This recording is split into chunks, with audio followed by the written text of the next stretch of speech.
Lecture 15, we will continue our Chapter 2, the Database Environment. Today, we will discuss topics from pages 38 to 40. We will discuss a single topic today, System Development Life Cycle. Shortly, we can also call it SDLC. What is System Development Life Cycle? System Development Life Cycle basically एक conventional way है to develop an information system. Conventional way रवायती तरीका जो तरीका आमतौर पर follow किया जाता है ताकि हम अपना कोई भी सॉफ्टवेयर सिस्टम कोई भी डेटाबेस सिस्टम बना सकें। एसडीएलसी में कुछ स्टेप्स इन्वॉल्व होते हैं। SDLC stands for system development life cycle.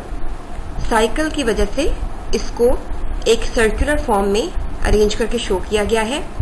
SDLC का पहला फेज प्रिलिमिनरी इन्वेस्टिगेशन होता है, उसके बाद रिक्वायरमेंट एनालिसिस परफॉर्म किया जाता है।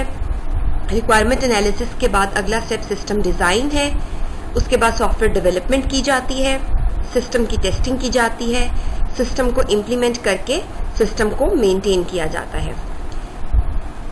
System development life cycle in 7 steps को फॉलो करता है। पहले स्टेप को डिस्कस करते हैं, प्रिलिमिनरी इन्वेस्टिगेशन।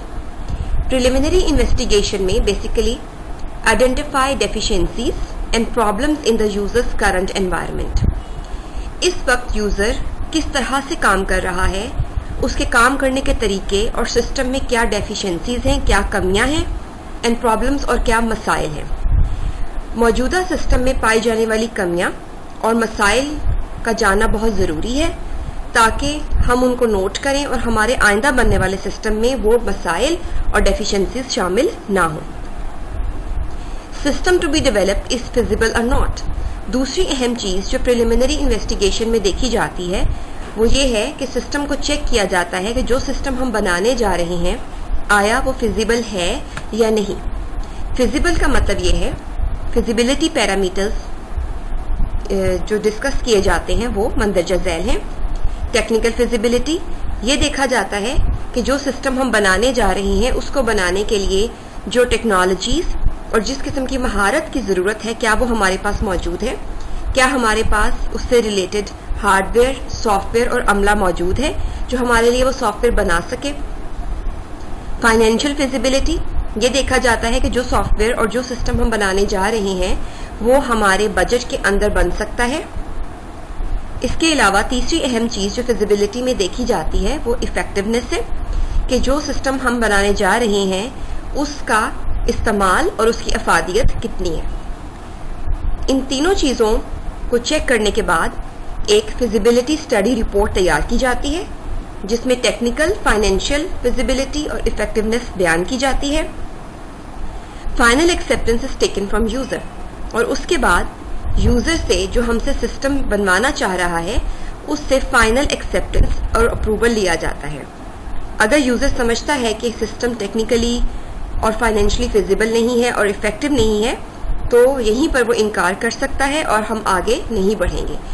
लेकिन अगर हमें यूजर की एक्सेप्टेंस मिल जाती है, ओके की रिपोर्ट मिल जाती है, तो फिर हम प्रिलिमिनरी इन्वेस्टिगेशन से अगले स्टेप यानी रिक्वायरमेंट एनालिसिस की तरफ मूव करेंगे। रिक्वायरमेंट एनालिसिस में current business system is studied to find out.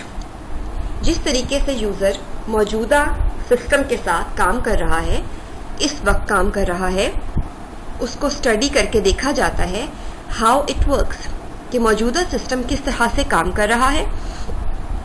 Where improvements are required, जिन जगहों पर मसाइल आ रहे हैं, जहां पर यूजर को काम करने में मुश्किलात पेश आ रही हैं, वो कौन सी एरियाज हैं, कहाँ कहाँ चीज़ों को बेहतर बनाने की ज़रूरत है।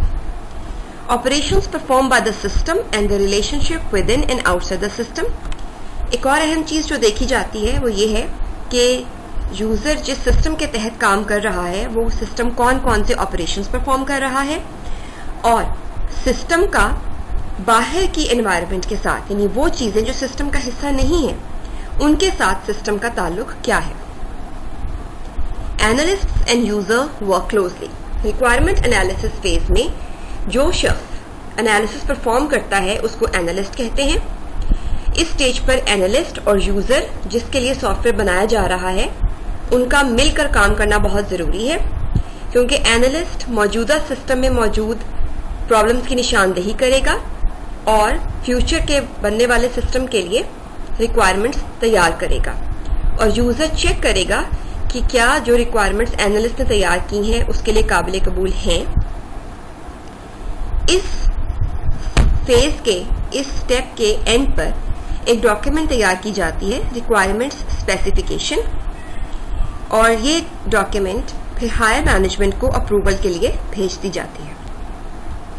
अगर रिक्वायरमेंट एनालिसिस के एंड में बनने वाली स्पेसिफिकेशन रिपोर्ट अप्रूव हो जाए तो फिर हम अगले स्टेप यानी सिस्टम डिजाइन की तरफ मूव करते हैं, जिसमें हम ये देखते हैं कि how a system will meet the requirements identified during system analysis phase as mention in requirement specification.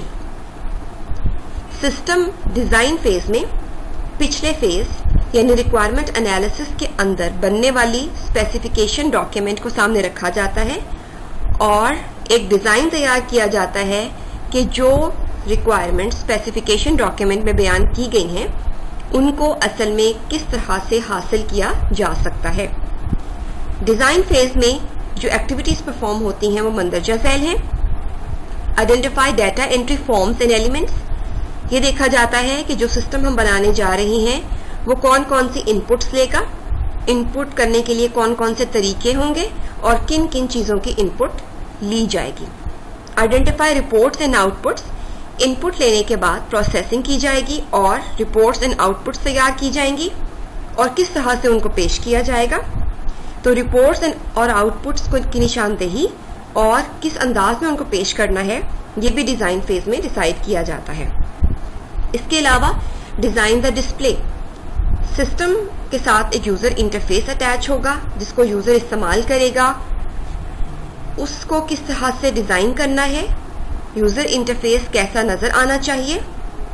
Identify data elements and tables for database, database में जिन जिन चीजों का डाटा स्टोर करना है वो कौन सी होंगी और कौन कौन से टेबल्स डाटा को स्टोर करने के लिए बनाए जाएंगे। Procedures to derive output from input, ऊपर हमने जिक्र किया कि डिजाइन एक्टिविटी में इनपुट को नोट किया जाता है कि वो कौन सी होंगी और आउटपुट को भी नोट किया जाता है कि कौन कौन सी आउटपुट हमारे सिस्टम ने देनी है। लेकिन कौन से प्रोसीजर्स और प्रोसेसिंग्स हैं जिनके जरिए इनपुट से आउटपुट हासिल होगी वो भी डिजाइन एक्टिविटी में डिसाइड किया जाता है।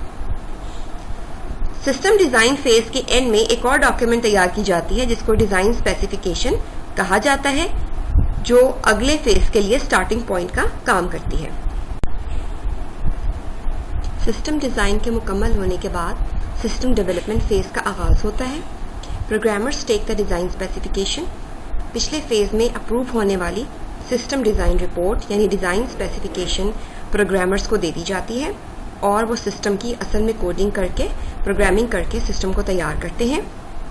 Programmes are tested using dummy data, जो जो एप्लीकेशंस और प्रोग्रामर्स तैयार करते जाते हैं वो उसको चेक करते हैं और चेक करने के लिए वो डमी डाटा इस्तेमाल करते हैं, यानी एक्चुअल डाटा इस्तेमाल नहीं किया जाता बल्कि फर्जी डाटा इस्तेमाल करके प्रोग्राम्स को चेक किया जाता है कि क्या वो तवक्को के मुताबिक परफॉर्म कर रही हैं या नहीं। Documentation is produced to describe why a certain procedure was coded in a specific way. पिछले 3 फेजेस में हमने देखा कि हर फेज के एंड पर एक डॉक्यूमेंट तैयार की जाती है। इसी तरह सॉफ्टवेयर डेवलपमेंट फेज के एंड पर भी एक डॉक्यूमेंटेशन तैयार की जाती है जिसमें एक्सप्लेन किया जाता है कि कोई भी प्रोसीजर या कोई भी फंक्शन हमने प्रोग्रामिंग में लिखा है तो उसको एक खास तरीके से क्यों लिखा गया है, उसकी वजह क्या है। डॉक्यूमेंटेशन बनाने का मकसद ये होता है कि अगर फ्यूचर में प्रोग्रामर्स की टीम बदल जाती है और नए लोग टीम में शामिल हो जाते हैं तो वो पुराने सिस्टम्स को समझ सकें और उनमें डॉक्यूमेंटेशन को पढ़ते हुए चेंजेस करने के काबिल हो सकें। सिस्टम डेवलप होने के बाद अगला फेज सिस्टम टेस्टिंग का होता है। प्रोग्राम्स आर टेस्टेड इंडिविजुअली, हम जो सिस्टम बना रहे हैं उसको छोटे छोटे हिस्सों में डिवाइड किया जाता है और हर हिस्से को अलग से चेक किया जाता है और उसके बाद system is tested as a whole. उन तमाम हिस्सों को इकट्ठा करके एक सिस्टम बनाया जाता है और सिस्टम को चेक किया जाता है।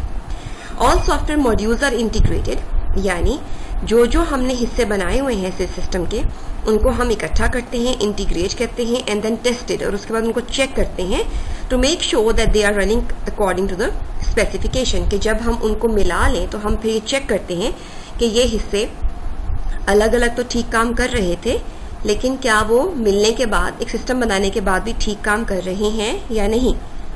टेस्टिंग किसके अगेंस्ट की जाती है?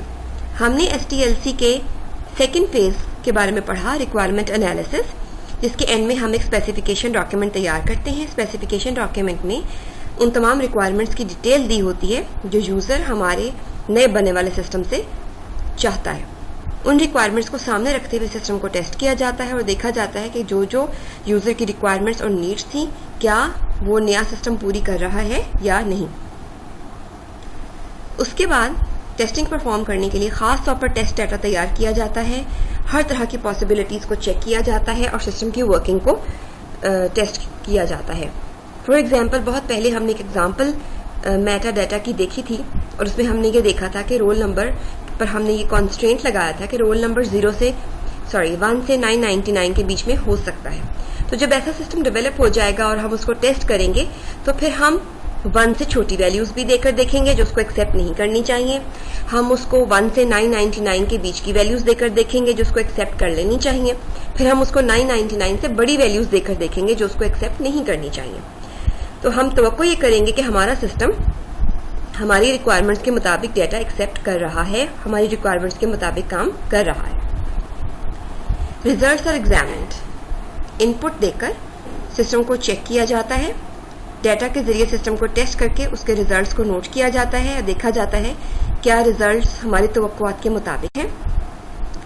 सिस्टम की टेस्टिंग परफॉर्म करने के बाद सिस्टम को इम्प्लीमेंट किया जाता है, यानी जो सिस्टम हमने बनाया है, डेवलप किया है, उसको इस्तेमाल के लिए इंस्टॉल कर दिया जाता है।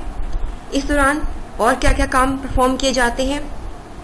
ट्रेनिंग यूजर पर्सनल, जिन लोगों ने नया बनने वाला सिस्टम इस्तेमाल करना है उनकी ट्रेनिंग की जाती है ताकि वो नए सिस्टम को इस्तेमाल करने के काबिल हो जाएं। इसके अलावा डेटा फाइल्स आर कंस्ट्रक्टेड, जिन जिन फाइल में डाटा स्टोर होना है वो बनाई जाती हैं ताकि सिस्टम अपना काम स्टार्ट कर सके। आखिरी फेज सिस्टम मेंटेनेंस का है, जिसमें ये चीज नोट की जाती है कि how changes in user environment affect the system. कि हमारा सिस्टम अब बन चुका है, इंस्टॉल हो चुका है और यूजर्स ने उनको इस्तेमाल करना शुरू कर दिया है, लेकिन फ्यूचर में यूजर की एनवायरनमेंट में, यूजर की डिमांड्स में कोई भी चीज चेंज होती है तो वो हमारे सिस्टम को किस तरह से मुतासिर करेगी। System becomes less effective. अगर यूजर की रिक्वायरमेंट्स चेंज होती हैं तो हमारा सिस्टम जो अभी हमने बनाया है वो फ्यूचर में ज्यादा इफेक्टिव और ज्यादा हेल्पफुल नहीं रहेगा, क्योंकि वो यूजर की नई पैदा होने वाली डिमांड्स को पूरा नहीं करता होगा। तो इसके लिए हमें क्या करना होगा? सॉफ्टवेयर में भी मॉडिफाइड और एनहेंस्ड। हमें अपने सॉफ्टवेयर में जो हमने अभी बनाया है फ्यूचर में उसमें चेंजेस करने होंगे, उसको इम्प्रूव करना होगा और यूजर्स की नई आने वाली रिक्वायरमेंट्स और नीड्स को पूरा करना होगा। सिस्टम मेंटेनेंस का फेज तब तक जारी रहता है जब तक सिस्टम इस्तेमाल में रहे। जब तक सिस्टम इस्तेमाल में रहेगा यूजर की नीड्स और रिक्वायरमेंट्स चेंज होती रहेंगी और हमें उन रिक्वायरमेंट्स और नीड्स को अकोमोडेट करके सिस्टम को मेंटेन रखना होगा ताकि उसकी इफेक्टिवनेस बरकरार रहे। ये हमारा SDLC था। SDLC system development life cycle है, तो साइकिल की वजह से उसको एक सर्कुलर फॉर्म में शो किया। एक और तरीका जिसके जरिए SDLC को शो किया जा सकता है वो ये है कि 7 स्टेप्स हमने अलग अलग शो कर दिए और इन स्टेप्स को हमने एरोस की मदद से कनेक्ट किया। ये एरो शो करता है कि प्रिलिमिनरी इन्वेस्टिगेशन का फेज खत्म होगा, उसके बाद रिक्वायरमेंट एनालिसिस का फेज स्टार्ट होगा। रिक्वायरमेंट एनालिसिस प्रिलिमिनरी इन्वेस्टिगेशन से इनपुट लेगा और काम स्टार्ट करेगा। इसी तरह रिक्वायरमेंट एनालिसिस का फेज जब एंड होगा तो एक रिक्वायरमेंट स्पेसिफिकेशन डॉक्यूमेंट तैयार होगी जो सिस्टम डिजाइन को दी जाएगी और उसकी रोशनी में सिस्टम का डिजाइन तैयार होगा। सिस्टम डिजाइन फेज के एंड में एक डिजाइन डॉक्यूमेंट तैयार होगी जो सिस्टम डेवलपमेंट के लिए प्रोग्रामर्स को दे दी जाएगी। प्रोग्रामर्स जहां पर कोडिंग करके हमारा सिस्टम तैयार करेंगे और ये डेवलप प्रोग्राम फिर सिस्टम टेस्टिंग करने वालों को दे दिया जाएगा। जब यहां से सिस्टम में मौजूद एरर्स को रिमूव करके सिस्टम को ओके किया जाएगा तो सिस्टम इंस्टॉल होगा और काम करना शुरू कर देगा और वक्तन फवक्तन उसमें आने वाले चेंजेस को अकोमोडेट करके उसको मेंटेन किया जाएगा।